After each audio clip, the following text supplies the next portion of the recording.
Welcome to Don't Waste the Chaos. I'm your host, Kerri Roberts.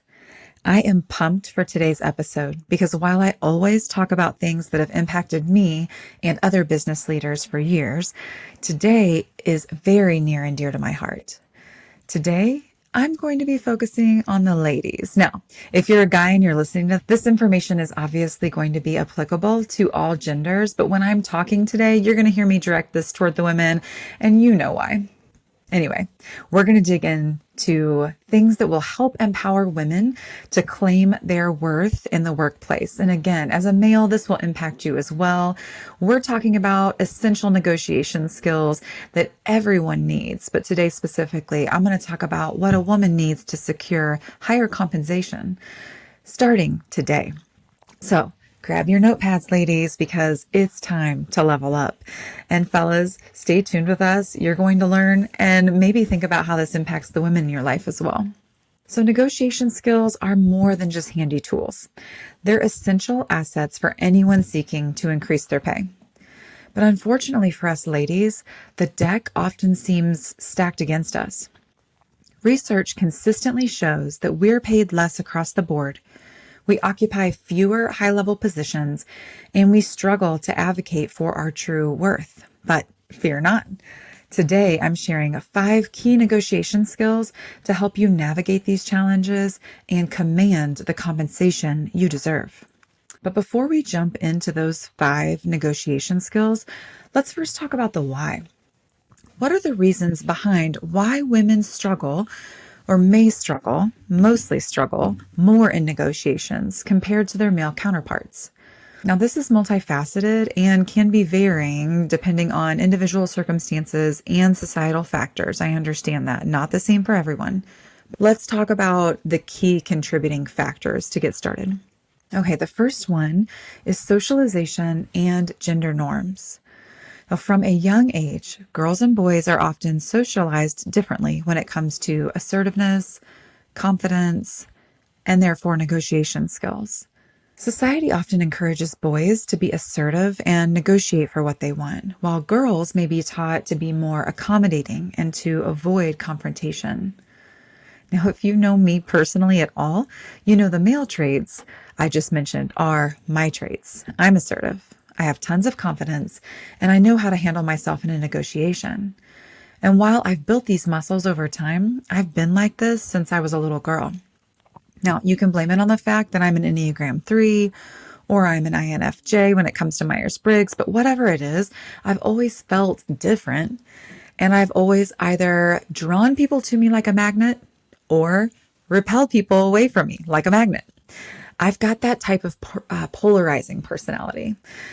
I've had seasons where I've tried to mask it, I've tried to downplay it, but I'm also a manifesting generator if you knew anything about human design. So I'm learning to embrace it. I'm still working on this, and I'm still stepping into my full personality. So what if you're listening and that's not your personality? Well, that's a lot more common for females. Maybe you're a little more timid and you're really needing a push in this area. And while we can't solve for all of it in a 30-minute podcast, I'm going to work to try to get you there. The next factor that's contributing to this for females is perceived likability versus assertiveness. So research has shown that women who assertively negotiate may be perceived as aggressive or unlikable, while men exhibiting the same behavior are often seen as confident and assertive. This double standard can make it challenging for women to advocate for themselves without the fear of backlash. Now, I feel like we're no longer talking about negotiations here, but our entire lives. I'm going to try to stay focused. But ladies, don't you have a million examples of when you finally mustered up the strength to speak up for yourself and then you were shot down? Or maybe you let it build and build, and so when you finally did step in, maybe you were a little emotional or whatever. Regardless, this is so painful. I can think of several personal examples over the last couple of decades, but one rises to the top for me. It's still a little fresh. So I was hired at an organization in the past at a C-suite level role. However, that company didn't have any C-suite positions yet. And I would argue they did, but they didn't have them in title, which was part of why they needed someone there like me to bring some method, to bring some structure. So, because it wasn't right for the organization, I accepted the role at a director level title, but I made it clear that it was a C-level role and that we would need to adjust once the time was right for the organization, and I was going to be a part of getting the organization there. Because of all of this, I also accepted a base plus variable compensation pay for the role because that's what confident executives do and what's appropriate in roles like that. You already see what's happening here, but I'm going to keep going. So what I didn't realize was, and I've since learned hard lessons about, there were loads of internal strife going on in that organization. Making these moves was extremely disruptive for them and immediately put a target on my back with other leaders. Also, while I was making the base payment, it was smaller and there was no variable compensation because of the lack of financial performance at that organization. I was told when I was given the offer that I was going to make more money than I would ever make in my life, but I found myself making less than I had in almost a decade. And I didn't have the full authority I needed for my role, so I also couldn't make that financial impact to get my pay where it needed to be.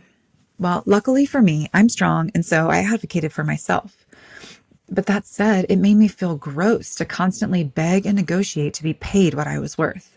I also felt sick about being in an organization that I felt had tricked me from the beginning. They knew the situation. They knew what I was walking into. While I don't think it was their intention in any way to trick me, that's in fact what occurred, and they weren't going to make it right without me pushing, and I mean pushing super hard. So at the end of the day, that relationship 5 years later imploded. It melted into a pile on the ground. So I learned so much in the process, but those 5 years of my life were very painful. I was what they needed to get to where they wanted and needed to go, and I got them there. But I also got myself into panic attacks, stress, anxiety, weight gain, poor focus on my parenting, and a million other things. So long story short, if you're going to advocate for yourself, spoiler alert, it's going to bring pain even if you ultimately get what you're negotiating for, and that all comes to fruition in the end. Now, here's an extra added bonus to this. I'm 99% sure if I was a male during those 5 years, the story would have ended in a very different way. I was almost every single day stepping outside of traditional gender roles, and both men and women in that organization did not like me for it. It wasn't personal, even though it very much felt like it. I was just rocking their boat, and thus I became the villain. You know what? And at the end of the day, so be it. Every story has to have one. But that, my friends, is a painful example of how I've learned about negotiation. Another factor is lack of role models. So historically, there have been fewer female role models in leadership positions or in fields traditionally dominated by men. This lack of representation can make it difficult for women to envision themselves as successful negotiators or leaders. I grew up in a town of around 350 people, which is ironically now the town of 550 that I live in, again, 25 years later. And while I loved and continue to very much love the women in the community I live in, growing up, the ladies were predominantly housewives. They were and still are excellent role models in that way, my mom included. They are loyal, hardworking, nurturing, and they have many other amazing attributes that I picked up and I continue to want to emulate. But what they weren't were women who were peers with men in the business world. I didn't have a role model that I can think of that showed me the way. Right now, if someone in this small town, like the school guidance counselor, a teacher, or a leader of a club, asks me to come speak to students, I nearly trip over myself to make it happen. And that's not because I'm running for my local school board, even though I am, and elections are in a few months. It's because while I know I'm not the perfect role model, I am a role model in business, and it's my responsibility to fill a gap that I didn't have filled as a young woman. Okay, the next factor is pay equity and gender bias. So the persistent gender pay gap and systematic gender bias in the workplace can undermine a woman's confidence in negotiating for a higher compensation. When women perceive that they are undervalued or they face barriers to advancement, they are typically less inclined to negotiate assertively. As someone who has worked in HR for 20 years, I can say with unfortunate 100% confidence that I had access to payroll data and every single day saw the statistics continue to live out loud in organizations in which I have worked. Every day. It impacted me personally, and it impacts you. Another factor is internalized stereotypes. So women may internalize social stereotypes about their abilities and their worth, which leads to self-doubt and imposter syndrome. We hear a lot about imposter syndrome, and it's real. It's something that we have to work on.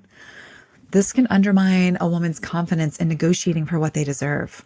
I read a report years ago that showed how women will apply for a job they feel 95% qualified in, hoping that they get it.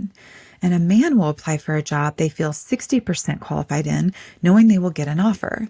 Now, they know they're going to gain the experience once they get in the role, but the proof is right there. We are perpetuating these issues for ourselves as women. And this is not knocking men.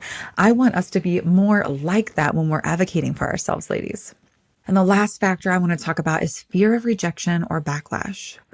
So women may fear negative consequences such as rejection, retaliation, or damage to relationships if they assertively negotiate. I'm not saying men don't think about this, but these are more at the forefront of a woman's thought process. And these fears can deter us from advocating for ourselves, particularly in male-dominated environments. Now, when I spoke up about being left out of a golf outing to another state, I was brushed off and treated like I was the problem for saying anything when all of the other male leaders were invited. And then when it happened again a few short months later with a fly fishing trip, the same thing happened. And, if this hadn't been me, I might say, like a total jerk, by the way, well, maybe that female sucks to be around. Maybe she's not a good time or whatever. But you know what? Some of the men being invited suck to be around. They still got invited. And by the way, I'm a good time. It wasn't fair treatment. It's just the way that it was going down. So addressing these challenges requires systematic changes in the workplace culture, policies, and societal attitudes. There's a lot here.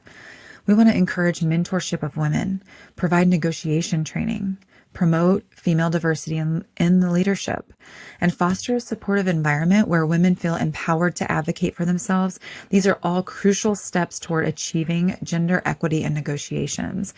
Anytime I have been, especially in the last 10 years, anytime I gave a job offer to a female and a female came back and negotiated, the first thing that I would say is, good job advocating for yourself. Good job coming back. I know that's hard for you, and that's not common for a female.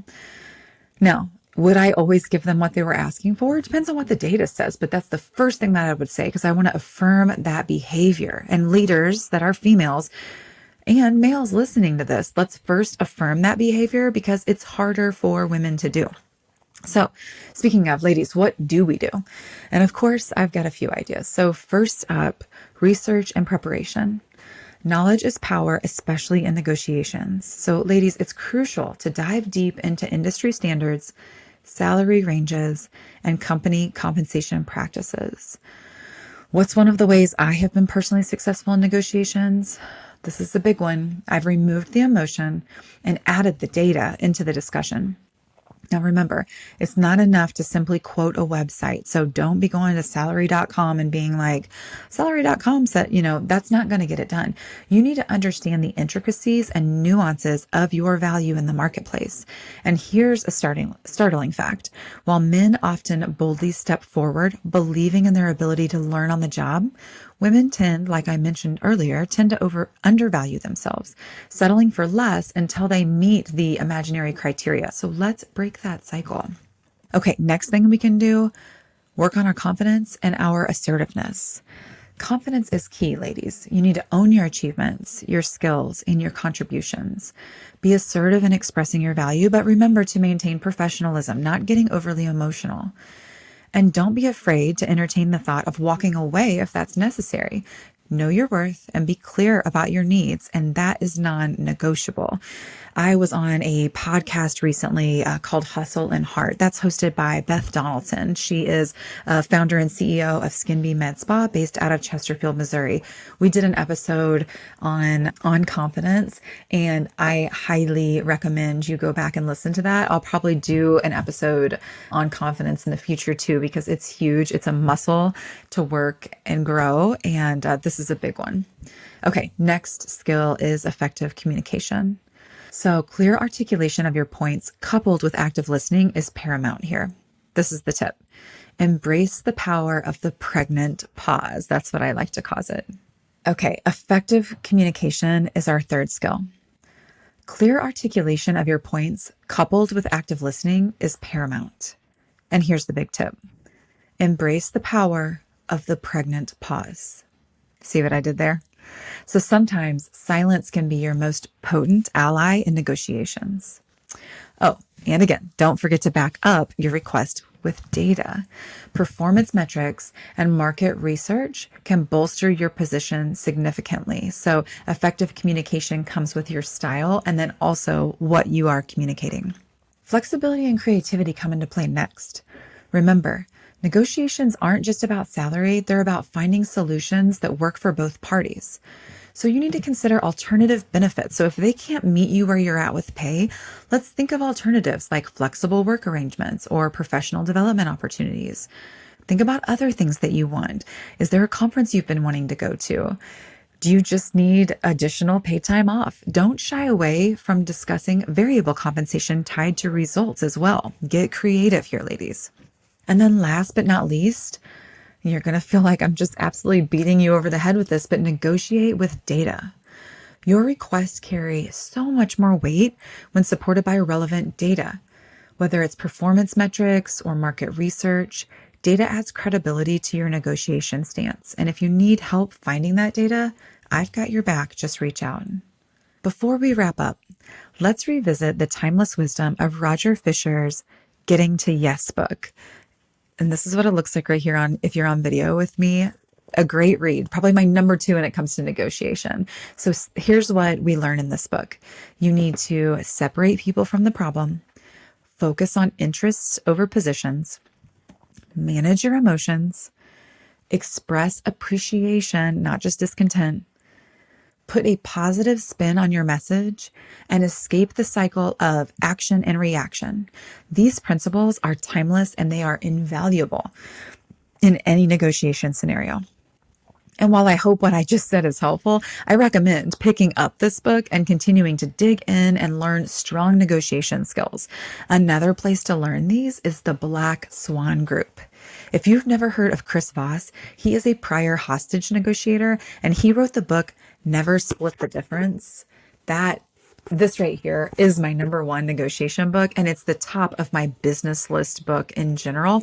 I will put a link to these books in the show notes. But if you have not read Never Split the Difference, grab it today. It's a game changer. And then I also enjoyed 3D Negotiation, another great negotiating book. Like, in short, just do the research, educate yourself on a strategy, and then use the education you gain to grow in confidence, which is working on growing that muscle, and make this happen for yourself. Remember, negotiation is a skill that can be honed and refined over time. Practice through mock negotiations, seek mentorship, stay open to learning.